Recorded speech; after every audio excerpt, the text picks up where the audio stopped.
Okay, good. We're back now after the wonderful hearing. Let's talk a little bit about toxicity. I want to make sure I'm recording. You never know. That looks good.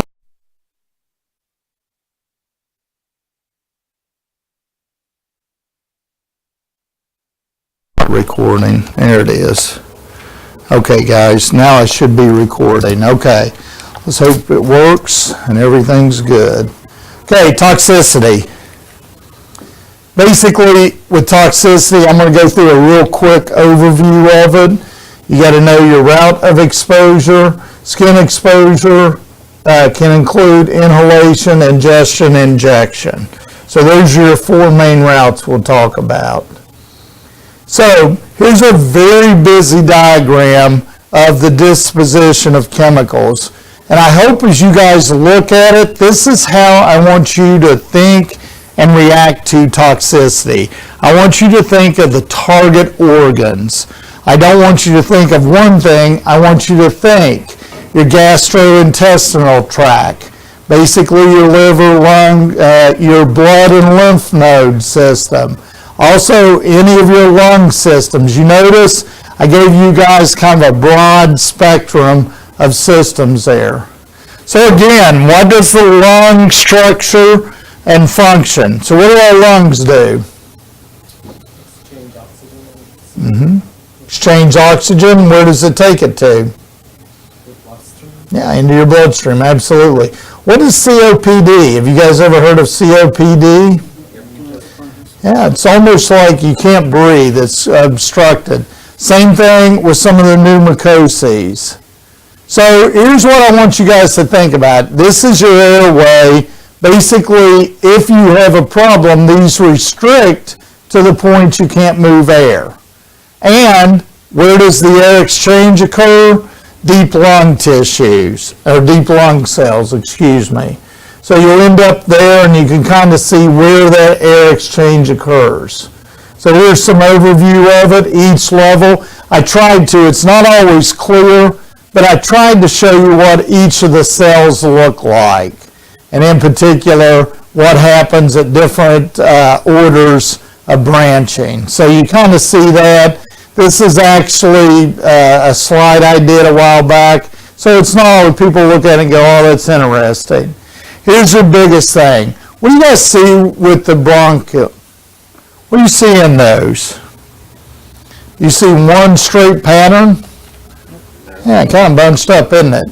So basically the goblet cells, as you guys see that, kind of bunch them together. And again, the bronchioles, we've talked about that. I'm not going to go through all of these, but I wanted you guys to see a few and they're there. Also, I'm not going to spend a lot of time talking about different mechanisms of transfer, but I tried to break it down if you're interested in that. Again, most of this course is calculations. Occasionally I'll ask you some questions on background, but this information more or less is to help you think through when I'm doing the calculations and I've got someone exposed to a gas, where do I need to worry about it? And the size of the particles do matter, and we'll talk about that in a little bit. Again, the average lung, about 3 million per lung. You will see that micrograph of the cells. And same there. So, made it through all the cells. That's kind of welcome. You now graduated med school, right? Not hardly. Okay, breathing. How do we breathe, guys? What makes you breathe? Do you have to say breathe? Why? Your brain does? What does it do right there? What's this right here lifting everything up? Diaphragm. Yeah, your diaphragm kind of moves it. What happens? Here's something to look at. What is the pressure of your lungs right here? What is that 760 millimeters per mercury? What's that equal? Yeah, 1 atmosphere. And you notice as it goes lower there, it changes depending on what you're breathing. Here's kind of ironic, your breathing volumes. This is what we'll talk about spirometry, or basically how much you breathe. Now I always ask this as a trivia question, How many liters do you think we breathe per minute? What do you guys think? And how would you find that out? You have valuable things in front of you that you could ask. Look in front of you and ask a friend, phone a friend. Yeah, there you go. Thank you, Dave. So go find, how much do you think?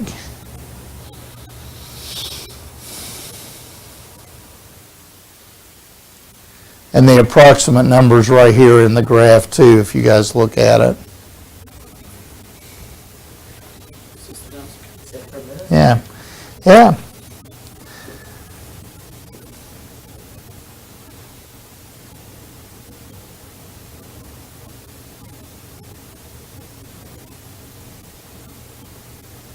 What's it say?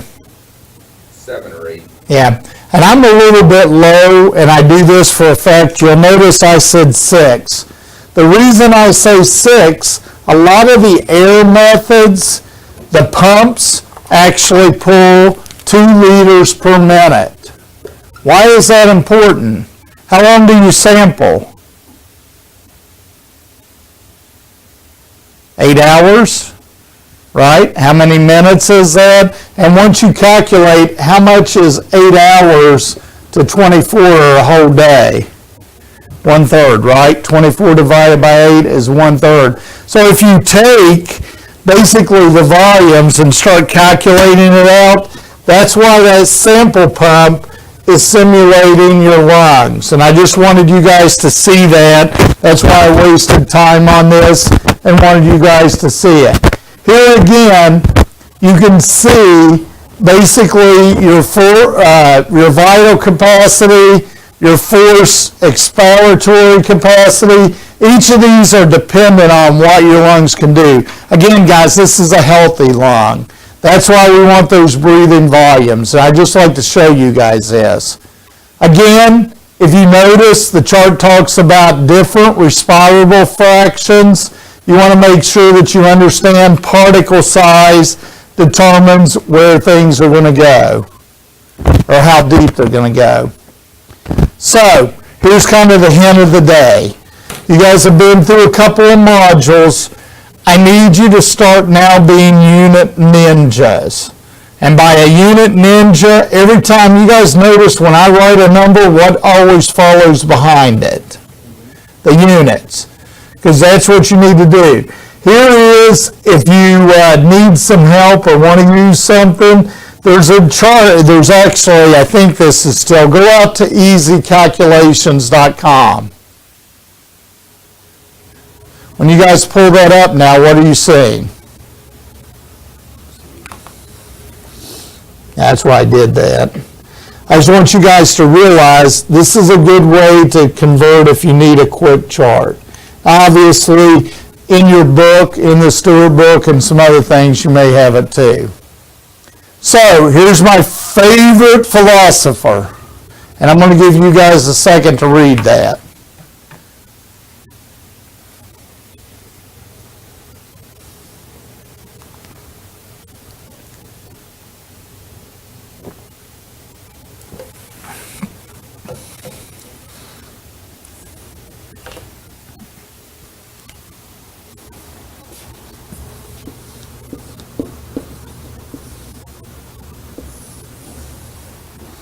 I just proved him wrong, didn't I? What did I write above that?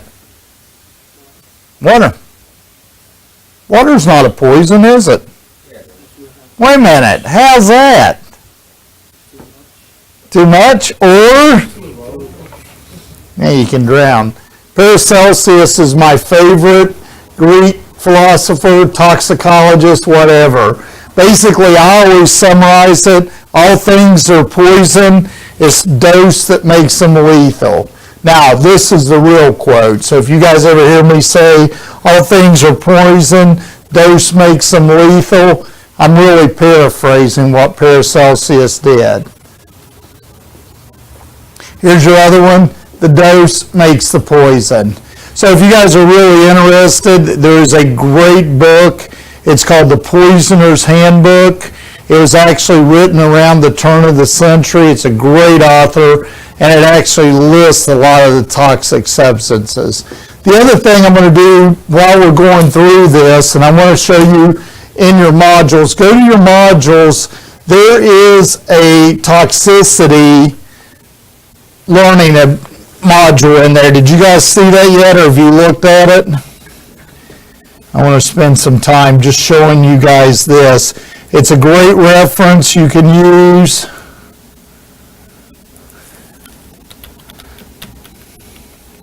I'll log into mine. I should have had this pulled up, so apologize, guys, but we'll go in. I'm going to go into yours. And you don't want that class. That's not the right one. Anybody want to increase effectiveness? There it is. I'm going to try this. So I'm going to go into your view, the student view, and I want you to notice down here this wonderful thing called a small dose of toxicity. Did everybody see that yet? Has anybody gone into it yet? When you click on it occasionally, you'll get this error. You just need to click on small dose of toxicity. Where's it taking you? Yeah. And you can basically choose it in different languages if you want to do it in English or any other language, and you can download the entire books. Toxicology and You, they talk about alcohol, caffeine, nicotine, pesticides, lead, each chapter, anything you want to look at. This is great for what you're doing if you're looking at homework or any problem. And my favorite one, here's your lessons learned, milestones of toxicology. I love that. So it's a little poster you can print out. So you guys got that? Again, a valuable tool that I put in there, not just for this class, guys, but throughout you can use that, okay? The other thing that I did, I downloaded the health risk of metalworking, because usually I had a lot of questions on that. Canfield kind of looked at it. Here's a great risk assessment where they look at brain, nerves, skin, digestive tract, all that, okay? So I tried to give you guys a couple of resources outside the normal class stuff. See those? You guys are so excited, right? Actually, the one book, I believe, is in now like 8 languages, so it's pretty much worldwide, and it's a free book. It's great. It's better. It's not as good as the Poisoner's Handbook, but it's cheaper. Anytime you can get anything for free. There's no such thing as a free lunch, right? There's no such thing as a free dog. There you go. Okay, so exposure versus dose. And people don't understand this. What do I mean by exposure and what do I mean by dose? What do you guys think? Exposure is not under control. You can't control those. Okay. Am I being exposed right now to that bottle of water? Well, I mean, I'm kind of here. How would I get a dose of it? What do I have to do? Yeah, I have to drink it. Or spill it on you. Or spill it on me or something like that. If I pour it on the counter, am I being exposed to water?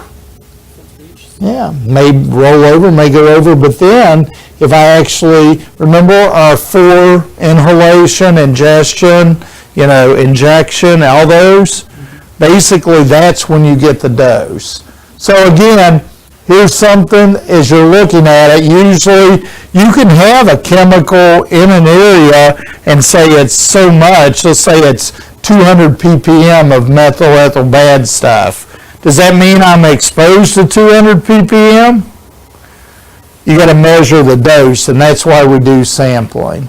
So I just wanted you guys to see that. Again, I tried to give you some charts here with different tracks on it, and I wanted to talk about local effects. You guys know this. What does battery acid do to you? Anybody ever had a battery with acid in it, break open and get on their hands? What happens? Yeah, it burns. Your hands get real slick, doesn't it? Basically, it's very acidic. It will actually remove your skin. Probably you haven't been around ammonia, but when I was in, it was over in Al-Assad area of Iraq. There was a superphosphate plant that had an ammonia bullet tank, and it was venting, they called it, which I call leaking.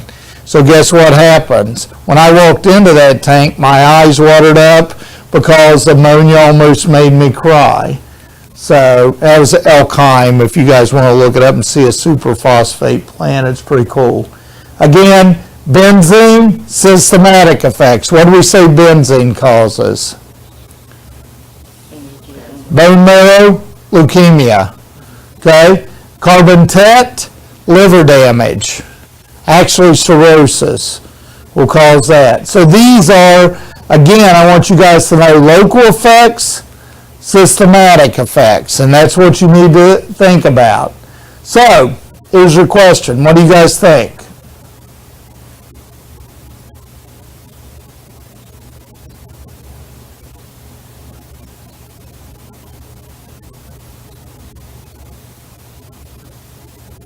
Chronic systemic? Okay, chronic systematic, do I have a complete vote of yes? So what are you saying chronic for? What's the difference between acute and chronic? Long-term effect? Yeah, chronic means more than one exposure. Acute, if you're exposed to nitrogen, a very high dose of nitrogen, is it going to be chronic or acute? What's going to happen if you breathe in nitrogen? Pure nitrogen. You're going to die, okay? So is that acute? Yeah, it's immediate. Chronic would be, what if I'm exposed to carbon monoxide at, say, like 20 ppm? Am I going to die immediately? Or long term it'll have effect. So that's it. So we know that this welding operation is chronic. Then we have to decide neurological, is that systematic? Yeah.